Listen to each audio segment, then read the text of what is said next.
Ya, en unos cuantos segundos estamos bien y aparece. Ok, listo. Entonces, estamos listos para comenzar. A quien sea que pueda vernos al rato o vernos en este momento, damos la bienvenida a el segundo día de las terceras jornadas de estudios hegelianos, a 250 años del nacimiento de Hegel, actualidad y relevancia del pensamiento hegeliano. Y hoy tendremos una mesa de ponencias. Empezaremos con Víctor Hugo Moreno Telles, con una ponencia titulada El caballero, la muerte y el diablo, de Albert Dürer, basándose en las lecciones de la estética de Hegel.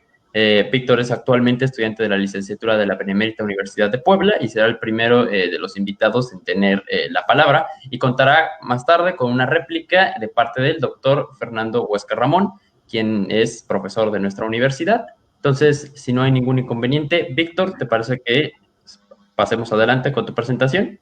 Sí, adelante. Por supuesto. Bueno, muchas gracias por la invitación y comienzo.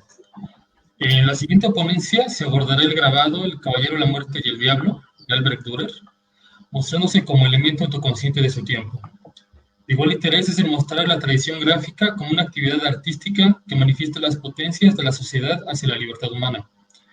Por ende, propongo ver al grabado como fruto de un progreso dado por el autoconocimiento ante una realidad efectiva, resultado de los conflictos de la historia, su asimilación y superación.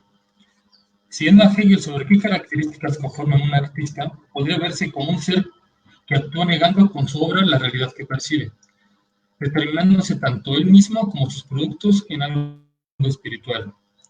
Esto nos lleva a evidenciar cómo, en la filosofía hegeliana, el artista, al interactuar con el orbe que le circunda, se muestra como un ser transformador del mundo y de sí mismo. Por ende, una obra artística se postula como acto de negatividad. Esto último refiere a negar la inmediatez que se le presenta, para retornar a ella con algo nuevo, y podría considerársele como una filosofía de la praxis artística, acto por donde el mundo es cuestionado y transformado, despojándolo de sus determinidades simples. Esta dinámica por la cual el artista se opone a su realidad hace que su propia naturaleza sea trastocada, mostrándose el artista como un ser efectivo. Hegel nos muestra que la acción de la conciencia humana proviene de la disputa con las limitaciones que le muestra el mundo. Esta acción es producto de la naturaleza, sino la negación a esta, ya que de este modo la autoconciencia puede ser acto en sí. En la acción, la autoconciencia se aleja de la oposición que le surge, incluso de condicionamientos externos, y opera en el mundo con la seguridad de que allí es el lugar de la autorrealización. Retornando al tema que nos compete, el grabado antes mencionado genera una actualización sobre el mundo, promoviendo una nueva mirada que interroga las dinámicas sociales que se manifiestan en su tiempo. En este caso arroja la mirada de Durero sobre el intento de mostrar a la humanidad el nulo designio de los astros o la libertad humana ante el castigo divino. La muestra a la humanidad como creadora de sí, aunque de forma parcial e incompleta en las estampas antes mencionadas, pero arroja un fuerte intento de alejarse de tales signos supersticiosos, haciendo patente que el ser humano es consciente de que él mismo se requiere para actuar, lejos de fuerzas ininteligibles.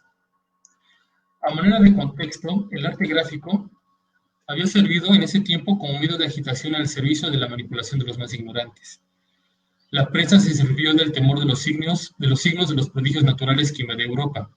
La imprenta de tipos móviles había proporcionado un lugar al pensamiento erudito, pero con el grabado cobraba auge una cultura figurativa donde existía el sensacionalismo cosmológico.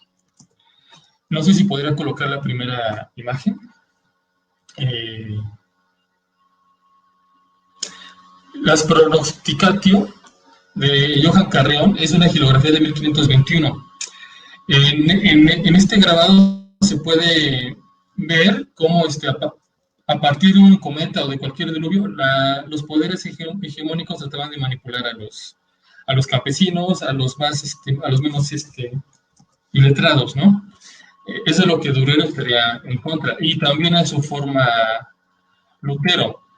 De eso lo haré más adelante. Los protestantes hicieron gran uso de las imágenes, sobre todo gilográficas, que eran baratas y fáciles de transportar durante los primeros años de la Reforma en Alemania. Lo hicieron con el propósito consciente de llegar a la mayoría de la población, que era analfabeta o semianalfabeta.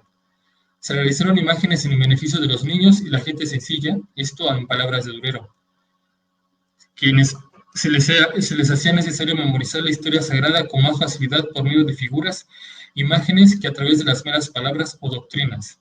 Los impresores protestantes se inspiraron en un repertorio de chistes populares tradicionales o leyendas para que sus imágenes acabaran con la Iglesia Católica, convirtiéndola en un elemento ridículo. La siguiente imagen, no sé si lo puedo. En las siguientes imágenes se ve el uso del grabado, como las Ars Memorandi, el arte de la memoria, por Thomas Müller en 1508. Este ejercicio ya se venía dando desde el gótico. En el gótico era la cuestión de simplificar lo máximo algún milagro o algún evangelio en una imagen bastante potente. Ya después Thomas Müller lo que realiza es llevar este acto mnemotécnico a la gráfica con un poco más de presteza. Si logramos apreciar las imágenes, las entalladuras, que así se le podría llamar el acto de grabar madera, son todavía toscas. Tratan de llenar la superficie, no hay una composición, solamente es que se logra apreciar los símbolos que se quieren memorizar. Entonces, continúo. La importancia del grabado en procesos políticos y religiosos que se dieron durante el nacimiento de la Reforma Luterana. La imagen generó cantidad de talleres de grabado e imprenta, donde tomaban las luchas sociales como terreno de nuevas expresividades.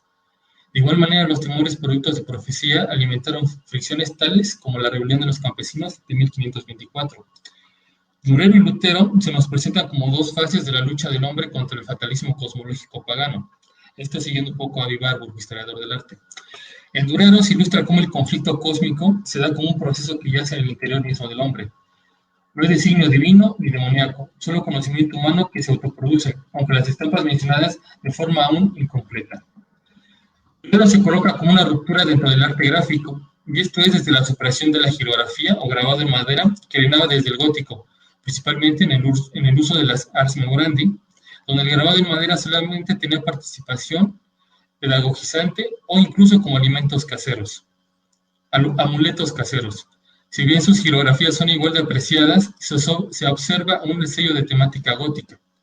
Será en el buril donde encontrará un mejor manejo de la línea y coherencia al tema a tratar. Otro apunte donde el artista va teniendo mayor dominio de su hacer desde saberes y herramientas hasta motivos e interpretaciones de lo sagrado, donde la hechura y la factura dominan, desplegándose en destreza técnica. Interpretación subjetiva, como así también categorías tales como originalidad, manera y estilo, serán evidentes. Por lo tanto, el artista ya no juzga el tema intrínsecamente, sino que lo percibe y realiza desde el exterior. Esto con el fin de saber dominar las posibilidades que su arte despliega, y en parte para lucir sus dotes y refinamientos técnicos. Incluso esto muestra que el artista no solo debía mostrar interés en su encargo, sino que su misión consistía en acrecentar la gloria de la época a través del progreso del arte. Ahora se encontraba con él irremisiblemente con un compromiso no solamente con el cliente, sino con el arte. Por lo tanto, el artista que tomaba un encargo debería de ser original y aportar algo nuevo. Ahora, el grabado elegido forma parte de las obras maestras de Durero entre los años de 1513 y 1514, junto con San Jerónimo en su estudio y Melancolía I. Se hace referencia a este corpus porque analizar la obra de un artista desde una pequeña porción sería incompleta e infructuosa. Por lo tanto, y esto sería mostrar un actuar dinámico y reflexivo del artista. Este acto de creación hace que, por ejemplo, la estampa de Melancolía I, no sé si pueden adelantar las imágenes. Un poquito más. Esa. Es Melancolía I de Durero, del año de 1514, es un grabado en buril en placa de cobre. Esta creación es un documento de consuelo humanista frente a las acechanzas saturnales. Y solo esto puede ofrecernos mediante el estudio de esta transición mitológica mágica hacia la transformación artística, siendo concretos pasar de un pensamiento mágico y caótico a un estado de ordenación y razón, mostrando que el hombre por medio del acto de razón se hace lo que es. Por ende es justificable que Durero utilice los elementos supersticiosos, los reordena y crea nuevas categorías y elementos, intentando reposicionarlos en el conocimiento humano. El lúgubre demonio planetario que sería Saturno, de cuya lucha cósmica con otros planetas regentes depende del destino de la criatura radiante, hace Durero hace que trastoque, que se transforme por medio de una metamorfosis humanizadora, en una encarnación plástica del hombre trabajador y reflexivo. Barbour puntualiza que el conflicto cósmico que resuena en la estampa es un proceso que tiene lugar en el interior del hombre. El demonio que les echa desaparece, la tristeza saturnina se humaniza hasta convertirse en meditación propia del hombre. En ese tiempo, bajo las supersticiones que reinaban, estar bajo el signo de Saturno era realmente estar condenado. De hecho, Lutero se le modificó a propósito su fecha de nacimiento, que es originalmente el 10 de noviembre de 1484 al 22 de octubre de 1483. ¿Por qué? Porque existía una leyenda, una superstición de que en ese año los planetas iban a alinear de una forma que iba a existir un rebelde de la iglesia y que estaba regido por Saturno. Entonces, ese poder saturnino que existía en la época, también Durero lo ilustró, lo vio. Por lo tanto, utiliza los elementos propios de su época para contrarrestar la maldición. Si avanzamos a la siguiente imagen, se podrá ver del lado izquierdo vemos al ángel con una corona que muchos piensan que es laurel, pero es teucro. El teucro era visto desde la antigüedad como tratamiento de la bilis negra, de la melancolía. Entonces también servía como un antídoto ante Saturno.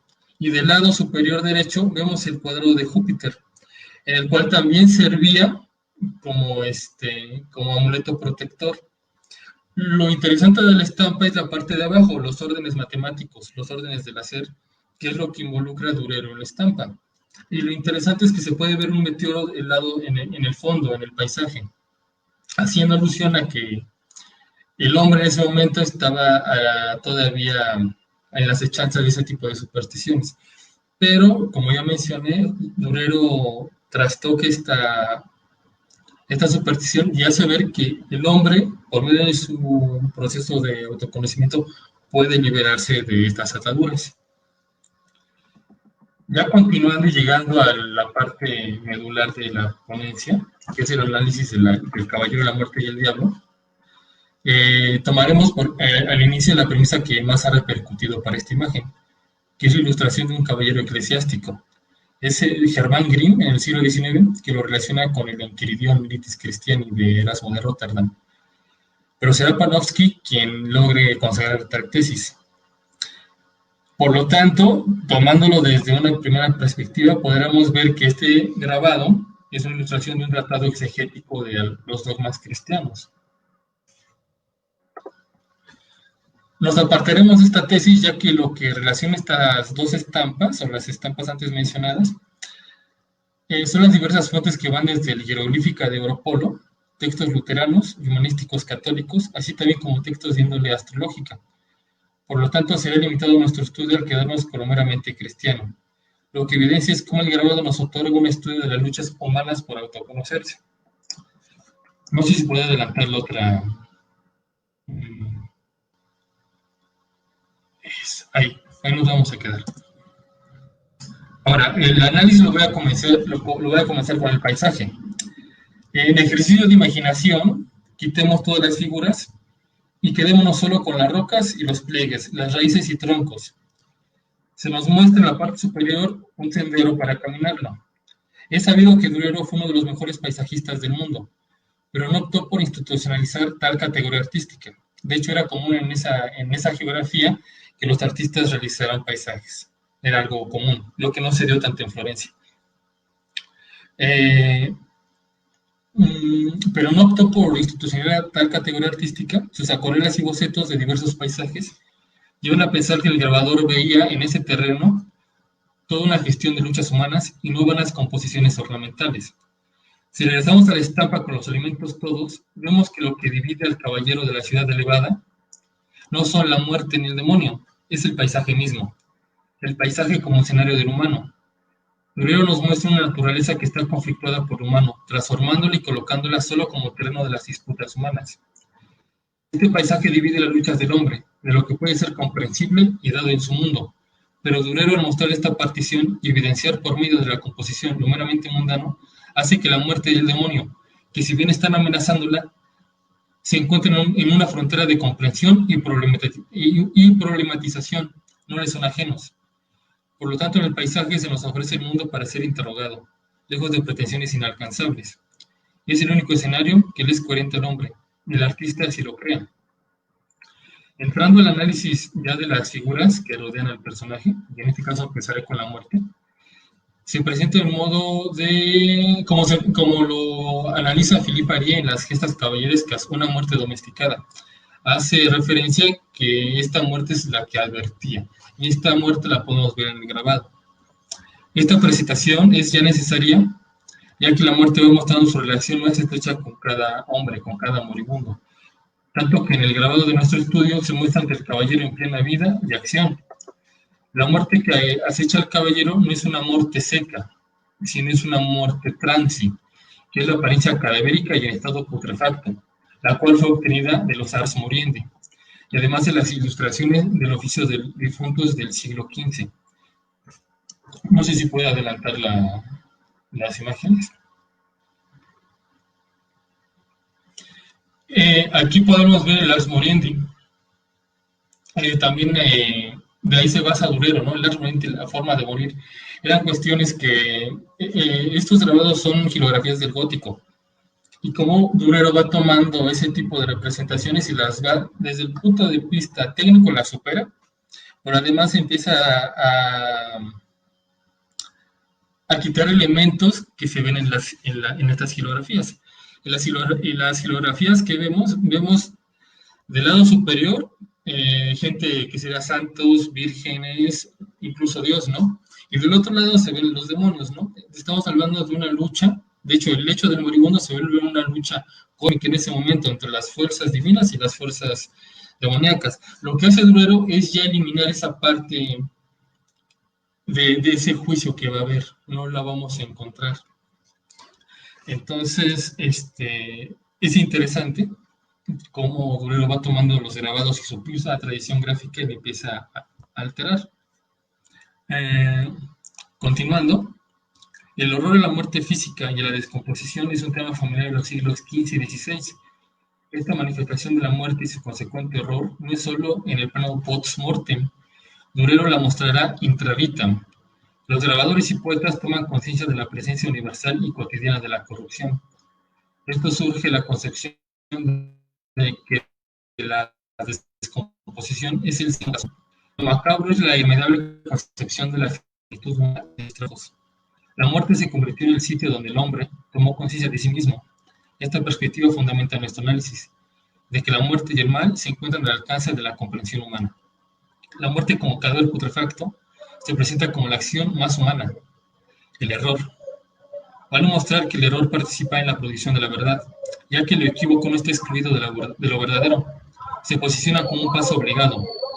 El error muestra que no hay un procedimiento correcto e infalible. El pensamiento y sus diálogos con el mundo son de carácter conflictivo.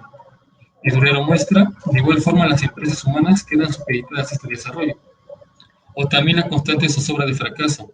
Esto se refuerza, como hemos visto, lo que ocasionó la reforma era mostrar que toda acción es vacua por alcance de lo divino. En la reforma recordemos que ya las obras no salvan, ¿no? No importa si has hecho obras buenas o obras malas, no está la predestinación, ¿no? Si Dios predestinó que te ibas a condenar, no importa qué acto bueno hicieras, no te iba a cambiar tu destino. Ahora, si podemos regresar a la estampa anterior. Bueno, la muerte, como se observa, está en transición. Es un elemento también bien interesante. La muerte seca es la muerte que ya está decididamente acabada, ya no hay movimiento en ella. Aquí Durero nos muestra una muerte que incluso sigue en ese proceso de movimiento, que es bien interesante.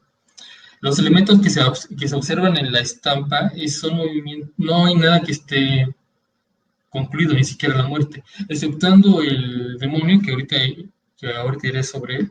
Pero hay un elemento también de movimiento que es en la parte inferior del grabado, que sería el perro o la fidelidad o la lealtad, como lo pueden ver.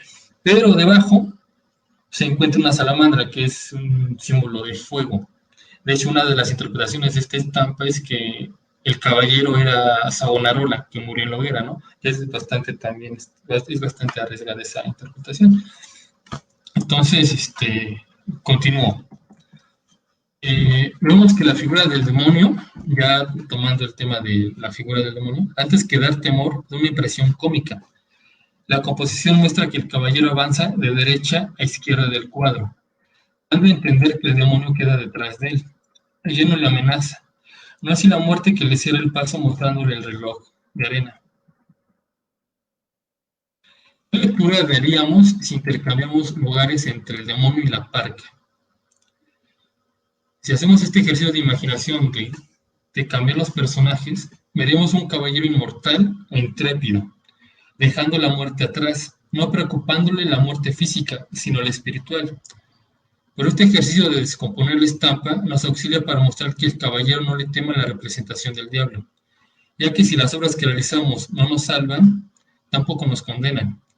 Y el diablo pierde esa característica de temor que sobrepasa el entendimiento.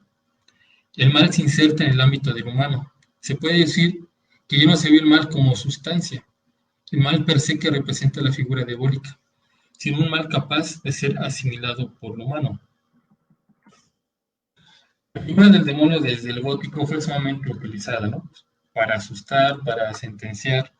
Y ya en la época de Durero, el diablo ya era visto realmente como un actor que ya no daba ese miedo, ese temor. Por eso la representación es un tanto cómica que realiza Durero.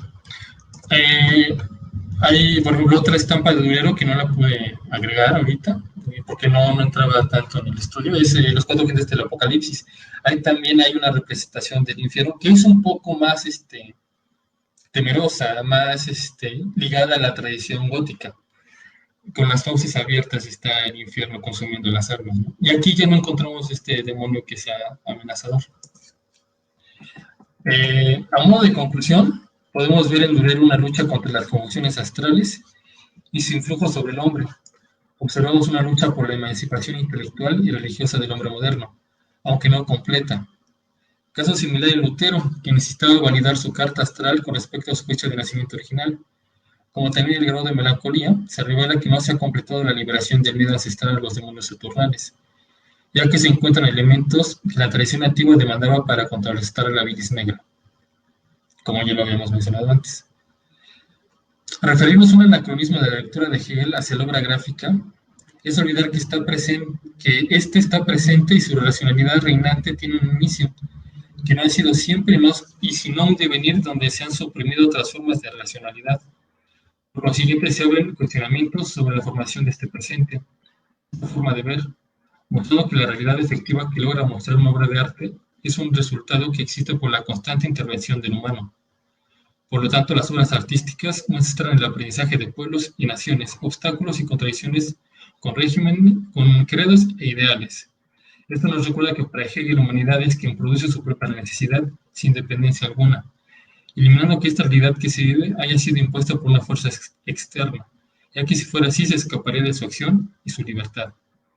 Pero ejemplifica en la obra un acercamiento de que el ser humano ha sido quien ha producido la total de lo que se presenta en el orbe, apelando a la libertad, ya que si se encuentra algo, llámese Dios, superstición e incluso naturaleza, implicaría que no estaría al alcance de sus esfuerzos, y por ende no sería del todo libre, ya que implicaría condicionar su existencia. Para concluir, no sé si pueden adelantar hasta la última estampa. No sé, este artista, Theodor Mayer, realizó este homenaje a Durero, pero es interesante concluir que se concluye con esta imagen. ¿Por qué? Porque nos refuerza el análisis que hicimos. Si vemos este óleo, la composición va al revés. Es Don Quijote con la muerte. Esta parte de derrota que existe en el Quijote. ¿Y cómo lo hizo el pintor? El movimiento nos viene de izquierda a derecha, caso contrario que retrató Durero. Si vemos el movimiento que se hacía en el grabado, es un movimiento más victorioso, de hecho el porte del caballero, la misma armadura. Estamos hablando de un patos que tomó este pintor, tomando referencia a Durero. Y aquí, como vemos, ya está ausente por completo la figura del demonio. Si estamos viendo este seguimiento de estampas o cómo se está dando en el arte gráfico, en los grabados del Ars Moriendi, donde se presenta el demonio como un agente de castigo, Durero ya lo ve de una forma cómica y de no tanto temor. Y pasan 3 siglos y nos encontramos que ya está anulado por completo esa figura, ¿no? Y por eso es mi interés por Durero, por cómo puedo captar ciertos patos, y estos patos han sido heredados, ¿no? Y con esto podría yo terminar mi ponencia. Muchas gracias.